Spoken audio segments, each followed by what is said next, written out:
Hola familia, ¿cómo están? Bienvenidos a este tiempo donde estamos compartiendo la palabra de Dios, juntamente nosotros hablando acerca de lo que Dios tiene acerca de su palabra en este día. Gracias por estar conectado, gracias por seguirnos a través de las redes sociales y sería muy bueno que tú puedas compartir esta palabra de Dios y todas las palabras que subimos a nuestra plataforma en tus redes sociales. Puedes comentar e interactuar juntamente con nosotros. Sin más que decirte, vamos a orar. Gracias, Señor, por este tiempo en el que estamos conectados, Señor. Gracias porque queremos hablar acerca de tu palabra, Señor. Que este tiempo sea de edificación, de conocimiento, Señor, de revelación, Señor, a nuestro espíritu. Señor, confronta nuestras mentes, confronta a aquello, Señor, que está altivo, Señor, con tu palabra, Jesús. Te damos gracias, Señor, por cada uno de los que se han conectado y estamos dispuestos a escuchar una palabra que viene desde tu corazón. Bendecimos este tiempo en tu nombre. Amén. Familia, ¿cómo están? Bueno, en este tiempo queremos compartir acerca de muchas palabras de Dios. Es por eso que estamos subiendo constantemente contenido de la palabra de Dios a nuestras redes sociales. Así que no te quedes sin compartir esta publicación. En este tiempo quiero hablar acerca de una palabra, una historia que se encuentra en la palabra de Dios, en la Biblia, acerca sobre dos discípulos que estaban camino a Emaús, donde viene el Señor Jesucristo y los encuentra. Esta historia está registrada en el libro de Lucas, capítulo 24, versículo 13 al 35. Y a continuación vamos a leer. Dice: He aquí, dos de ellos iban en el mismo día a una aldea llamada Emaús, que estaba a 60 estadios de Jerusalén. E iban hablando entre sí de todas aquellas cosas que habían acontecido. Sucedió que mientras hablaban y discutían entre sí, Jesús mismo se acercó y caminaba con ellos. Mas los ojos de ellos estaban velados para que no lo conociesen. Y les dijo: ¿Qué prácticas son las que tenéis entre vosotros mientras camináis? ¿Y por qué estáis tristes? Respondiendo uno de ellos, que se llama Cleofas, le dijo: ¿Eres tú el forastero en Jerusalén que no has sabido de las cosas que han acontecido estos días? Entonces él le dijo: ¿Qué cosas? Y ellos dijeron: de Jesús Nazareno, el que fue varón profeta, poderoso en obra y en palabra delante de Dios y de todo el pueblo. Y como le entregaron las principales sacerdotes y nuestros gobernantes a sentencia y le crucificaron. Pero nosotros esperábamos que él había sido el que había de redimir a Israel. Y ahora, además de todo esto, hoy ya es el tercer día que ha acontecido. Aunque también nos han asombrado unas mujeres de entre nosotros, las que antes del día fueron al sepulcro. Y como no lo hallaron su cuerpo, vinieron diciendo que también habían visto visión de ángeles, quienes dijeron que él vive. Y fueron algunos de los nuestros al sepulcro y hallaron así, como las mujeres habían dicho, pero a él no le vieron. Entonces él les dijo: Oh, insensatos y tardos de corazón para creer todo lo que los profetas han dicho. ¿No era necesario que el Cristo padeciese estas cosas y que entrara en su gloria? Y comenzando desde Moisés y siguiendo por todos los profetas, les declaraba en las Escrituras lo que de él decían. Llegaron a la aldea donde iban y él hizo como si iba más lejos. Mas ellos le obligaron a quedarse, diciendo: Quédate con nosotros, porque se hace tarde y el día ya ha declinado. Entró pues a quedarse con ellos. Y aconteció que estando sentado con ellos a la mesa, tomó el pan y lo bendijo, y lo partió y les dijo. Entonces les fueron abiertos los ojos y le reconocieron, mas él se desapareció de su vista y decían uno al otro: ¿no ardía nuestro corazón en nosotros mientras nos hablaba en el camino y cuando nos abría las Escrituras? Y levantándose en esa misma hora volvieron a Jerusalén y hallaron a los 11 reunidos y a los que estaban con ellos, que decían: ha resucitado el Señor verdaderamente y se ha aparecido a Simón. Entonces ellos contaban todas las cosas que habían acontecido en el camino y cómo le habían reconocido al partir el pan. Bueno, es una porción un poco larga de la palabra la que hoy vamos a compartir, pero vamos a identificar las cosas que nos va a mostrar la palabra. Estos dos discípulos no se sabe quiénes eran. Se menciona que era uno de ellos, se llamaba Cleofas, ¿sí? Porque nos dice la palabra, pero no sabemos cómo se llamaba la otra persona. Lo único sabemos es que sí, tal vez eran parte del gran grupo de discípulos que tenía Jesús en aquel tiempo. Tal vez no dentro de los 12, pero sí era uno de ellos, porque si bien vemos, la palabra también menciona que estaban los 11 reunidos en un lugar, pero también ellos eran discípulos que seguían a Jesucristo muy de cerca. Muy posiblemente, tal vez, han compartido muchas cosas en común con Jesús. Características de estos dos discípulos que estaban camino de Emaús. Una de las cosas importantes que podemos ver es que Jesús muere, es crucificado, como dice la palabra, lo agarran en la noche en el huerto de Getsemaní, le hacen el juicio y lo declaran para crucificarlo, y sucede todo esto y en los discípulos acontece una cosa. Dice la palabra que ninguno de ellos, la mayoría, todos escaparon por sus vidas. Era evidente porque los judíos estaban buscando a los discípulos para matarlos. Si habían matado a su maestro, también iban a matarlos. Ellos eran los que iban a entrar en la lista segura para ser muertos. ¿Sí? Es por eso que creo yo específicamente que ellos no estaban simplemente yendo a Emaús, sino que estaban escapando de lo que podía haber sucedido. ¿Sí? Y es tan importante, tan evidente esto, que bueno, estaban yéndose a un lugar donde estaba fuera de Jerusalén. ¿Sí? Si ellos hubiesen escuchado las palabras de Jesús, sabrían que tenía que resucitar. Por tanto, sabrían que su lugar donde estarían debería ser Jerusalén y no Emaús. Uno de los significados de la palabra Emaús literalmente significa manantial, ¿sí? Y otro de los significados también lo denomina como fuentes tibias, ¿sí? Debemos entender que la única fuente a la cual podemos acudir es donde está Jesús. ¿Sí? No podemos buscar otras fuentes donde podemos buscar tal vez la última revelación, pero toda revelación se encuentra en Jesucristo. ¿Sí? Y otra de las cosas que también podemos mencionar es que ellos estaban tristes y sin esperanza. ¿Sí? La palabra nos menciona que ellos estaban discutiendo en el camino, y me imagino esa conversación. A veces Dios no hace las cosas como nosotros pensamos y terminamos desesperanzados porque sabiendo que Dios no va a obrar a nuestro favor. Muchas veces pensamos que lo que está en nuestro pensamiento es lo que Dios realmente quiere para nosotros, pero muchas veces somos engañados por nuestro corazón.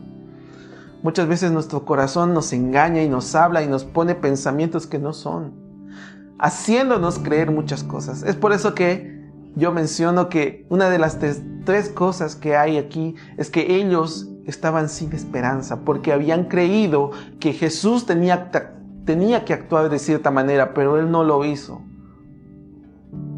pensando que de esa manera Dios los había abandonado.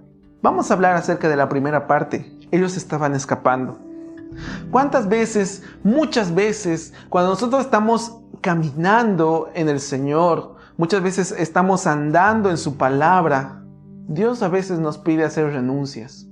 Dios nos pide hacer cosas a las cuales nos van a forjar el carácter, pero muchas veces nosotros no estamos dispuestos a entregarlas. Por tanto, escapamos, ¿sí? O evadimos o tratamos de salir de esa situación de una manera muy particular. Y muchas veces no como Dios quiere que lo hagamos. Muchas veces tratamos de huir, así como Jonás también lo hizo en su momento. El Señor le da una palabra para que vaya a entregar a Nínive, pero él simplemente trata de huir de la presencia de Dios. Y esto está registrado en el libro de Jonás, capítulo 1, verso 3. Dice: entonces Jonás se levantó y se fue en dirección contraria para huir del Señor.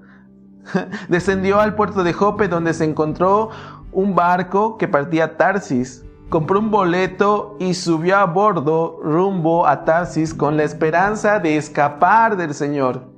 ¿Cuántas veces el Señor nos ha pedido que hagamos cosas y nosotros hacemos todo lo contrario?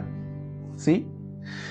A veces el Señor nos quiere entregar cosas o nos quiere dar la palabra o nos ha dado ya la palabra y nosotros no queremos hablarla o no queremos hacer lo que Él nos pide.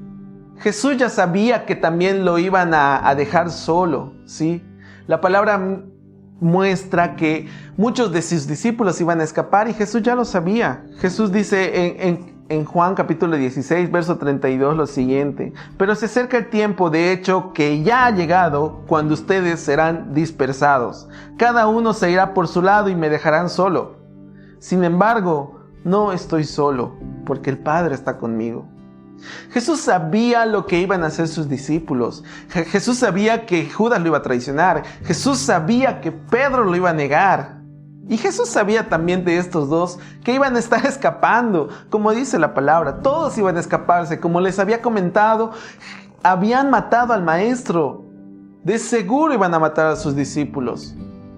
Tal vez no eran los primeros en la lista, pero sí estaban dentro de una lista en las cuales los fariseos y todos aquellos que estaban en contra de Jesús en este tiempo sí los iban a buscar, ¿sí? Pero Dios siempre está al control. El Padre nunca nos abandona y eso es lo que tiene, esa es la confianza que tiene Jesús para decirle a sus discípulos: pero no estoy solo, el Padre está conmigo. Pero volviendo otra vez a nuestra historia, ellos dos estaban escapando y se estaban yendo a una fuente, a Emaús, que significa manantial, ¿sí? Muchas veces nosotros, cuando Dios no hace lo que pensamos que debería haber hecho, buscamos fuentes alternativas de llenarnos, ¿no?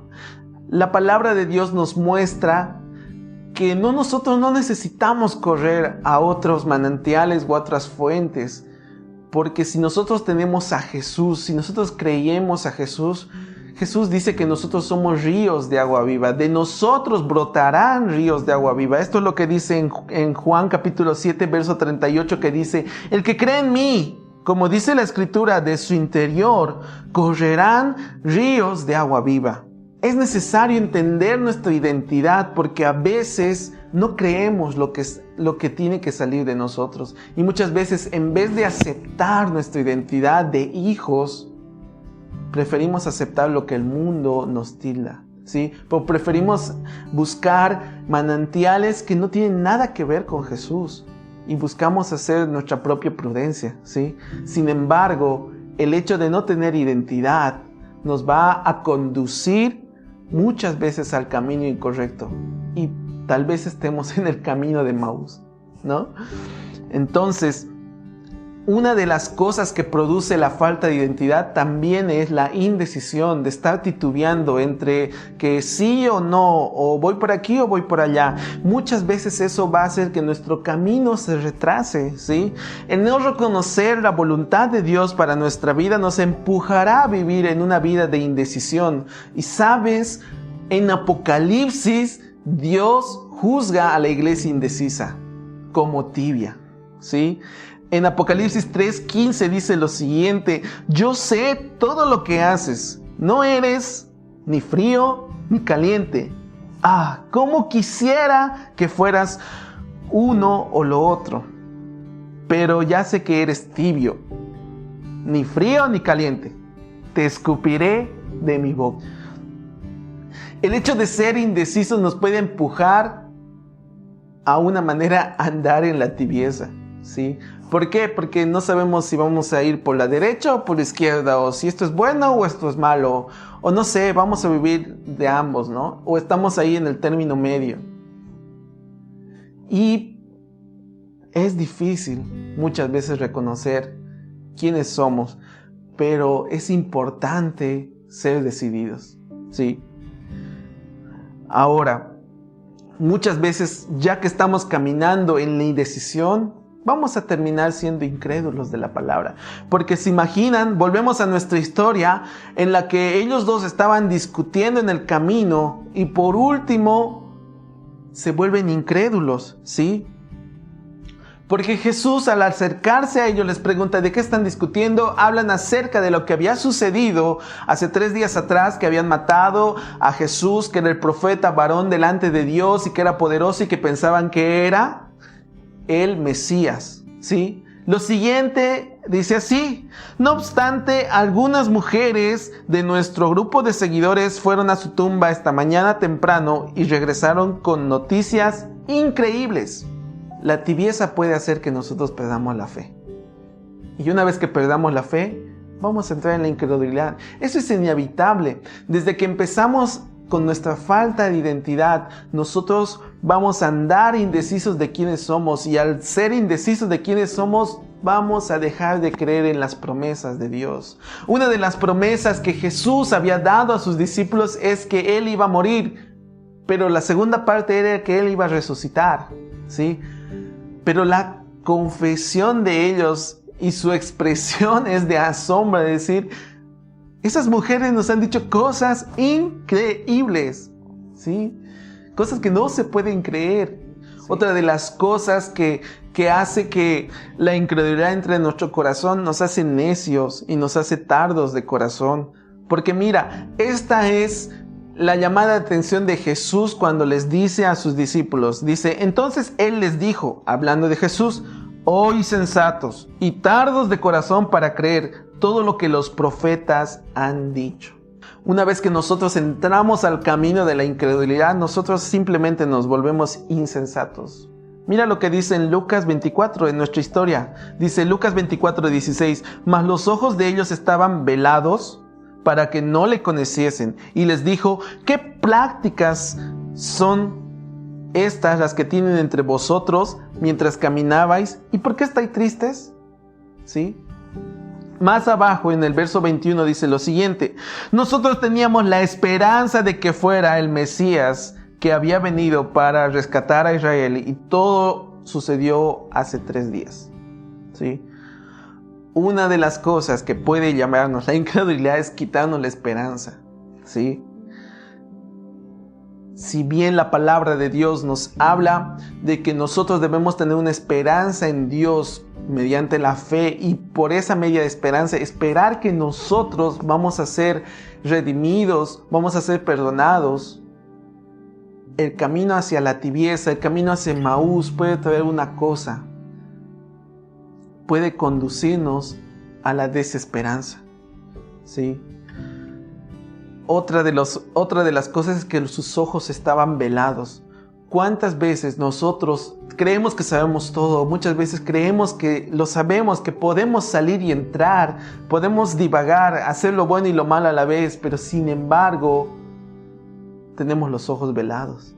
Aquí ellos estaban caminando hacia Emaús tranquilos, tratando de escaparse, tratando de hacerse a los vivos, en otras palabras, porque tal vez así no los van a alcanzar, tal vez así no los van a matar. Pero una de las cosas, cuando Jesús se acerca y los ve, dice que ellos estaban con los ojos velados. Muchas veces cuestionamos a Dios que no está ahí en el momento de dolor, pero ¿sabes qué? Puede ser que nuestros ojos estén velados, puede ser que nuestra vida no esté viendo al que alumbra los ojos de nuestro entendimiento. Jesucristo. Muchas veces podemos caminar de esa manera sin darnos cuenta que Dios está a nuestro lado.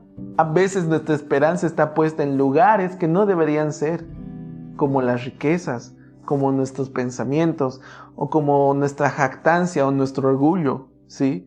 Pero Isaías 55:9 dice así, pues así como los cielos están más altos que la tierra, así mis caminos están más altos que sus caminos, y mis pensamientos más altos que sus pensamientos. En 1 de Timoteo, capítulo 6, verso 17, a los ricos de este siglo manda que no sean altivos, ni pongan la esperanza en las riquezas, las cuales son inciertas, ¿sí? Sino en el Dios vivo que da todas las cosas en abundancia para que disfrutemos. ¿Cuántas veces muchos de nosotros, por el fruto de nuestro esfuerzo, creemos que tenemos todo lo que necesitamos y nos ponemos soberbios delante de Dios? A veces las riquezas no miden lo que somos, ¿sí? Pero muchas veces en este mundo te va a moldear de cuánto tienes, así vales. Pero Dios nos manda que no pongamos nuestra esperanza en las riquezas porque son inciertas. ¿Sabes? Hace 2 años nadie esperaba que viniera una pandemia como la que estamos viviendo.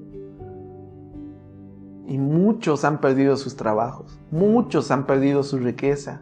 Otros han trabajado todo este tiempo para que en esta temporada de cuarentena gasten hasta el último centavo que tuvieran para poder sanarse.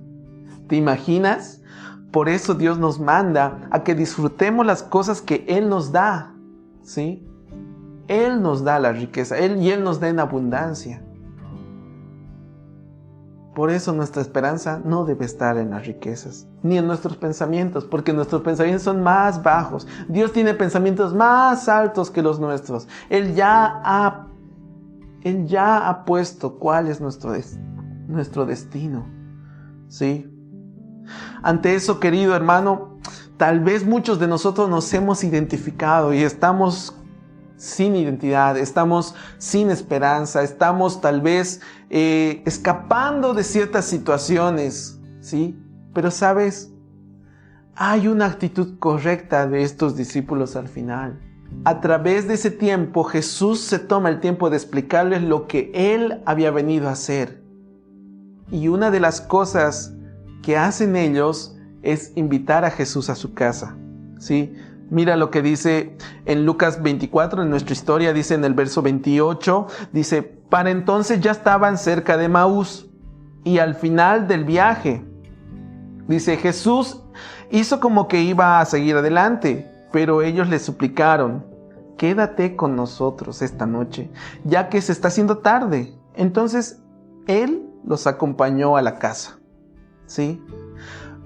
Lo mejor que podemos hacer ahora al reconocer nuestra condición es dejar que Jesús entre en nuestras vidas, que empiece a cambiar, que empiece a ministrarnos, que empiece a decirnos aquello que Él espera de nosotros. Lo mejor es invitarlo a nuestra casa. Dice la palabra que nosotros somos el templo del Espíritu Santo y es donde Él debe habitar en medio de nosotros, en nuestro corazón, ¿sí? Mira lo que le dice Jesús a la mujer samaritana. En Juan capítulo 4 habla sobre esta historia. Dice, Jesús le contestó, si tan solo supieras el regalo que Dios tiene para ti y con quién estás hablando, tú me pedirías a mí que yo te dé agua viva, ¿sí? Jesús estaba hablando de la fuente en ese tiempo a la samaritana. Y la samaritana trata de reconocer a Jesús, sí, pero Jesús le dice, si tú supieras cuál es el don de Dios que Dios tiene para ti, tú me pedirías a mí que yo te dé agua viva, ¿sí? Muchas veces pedimos al Señor cosas que no son importantes para Él, pero hay una promesa que dice que si nosotros pedimos en su nombre, Él nos va a entregar todo lo que en su nombre pidiéramos, ¿sí? Es importante que nosotros tengamos esa actitud de invitar al Señor a nuestra casa, a nuestro lugar, para que Él nos pueda mostrar su propósito.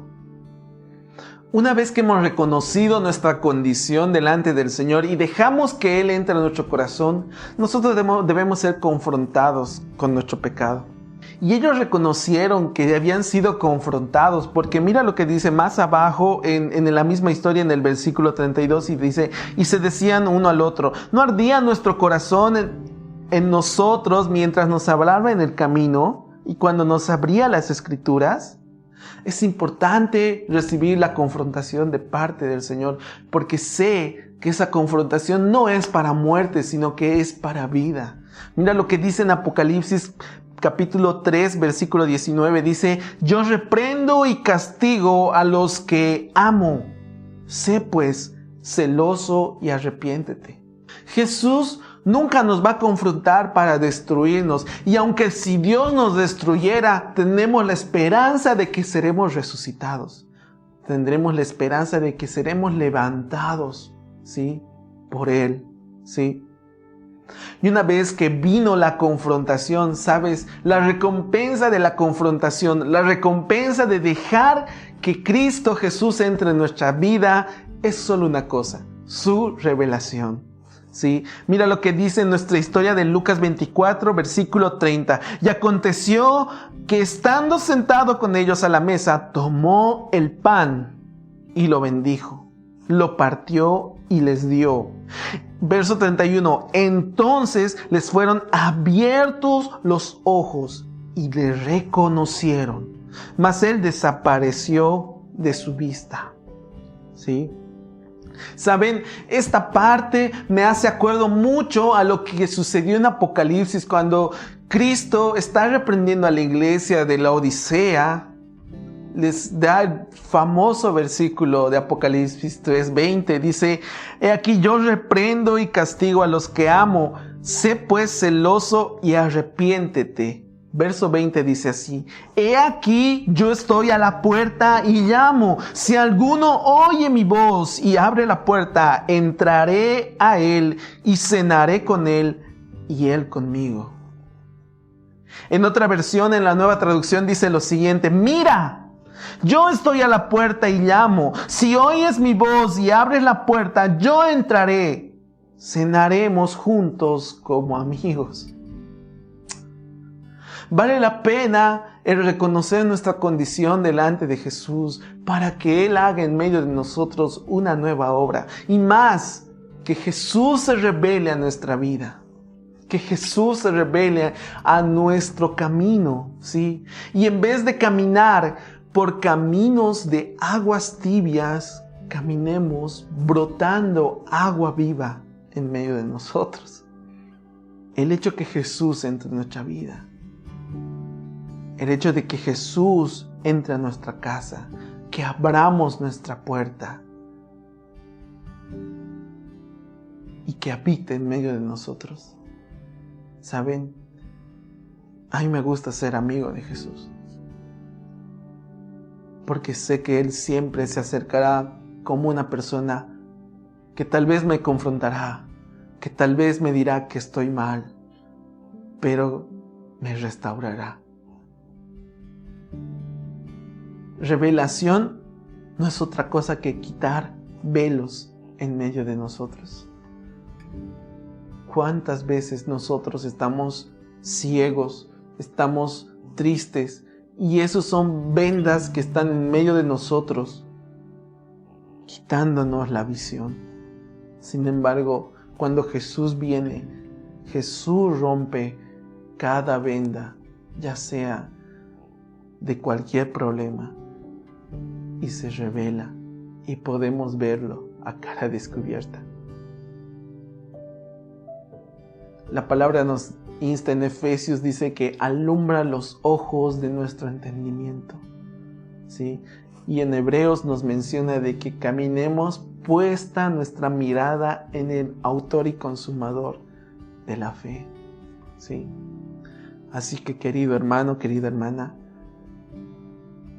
es importante que nosotros avancemos y que seamos confrontados por la palabra de Dios y por Jesucristo mismo para avanzar en nuestro propósito. Vamos a orar. Señor, te damos gracias por este tiempo, que toda esta palabra que hemos predicado, Señor, sea palabra de renuevo, Señor, para muchos, que sea palabra de aliento para aquel, Señor, que está desesperanzado, Señor, que sea de exhortación para aquel que no sabe a dónde ir, Señor. Ayúdanos, Señor, a caminar, Señor, conforme a tu propósito. Revélanos, Señor, tu propósito. Gracias, Señor. Gracias por los que estamos conectados aún, Señor. Bendice y ayuda, Señor, al que necesita ayuda, Señor. Hoy, Señor, reconocemos que sin ti no somos nada y que sin tu revelación, Señor, nosotros simplemente estamos destinados a la tibieza, a vivir sin propósito, Señor. No permitas, Señor, que no conozcamos, Señor, tu voluntad. No permitas. Ayúdanos, Señor, en todo este tiempo. Gracias te damos por esta palabra, en el nombre de Jesús. Amén. Muchas gracias por aquellos que siguen conectados hoy en este día. Y si te gustó la palabra, puedes darle un like, puedes darle un me gusta, puedes compartirlo, ¿sí? Nos vemos en una próxima oportunidad y que Dios te bendiga. Chao, chao.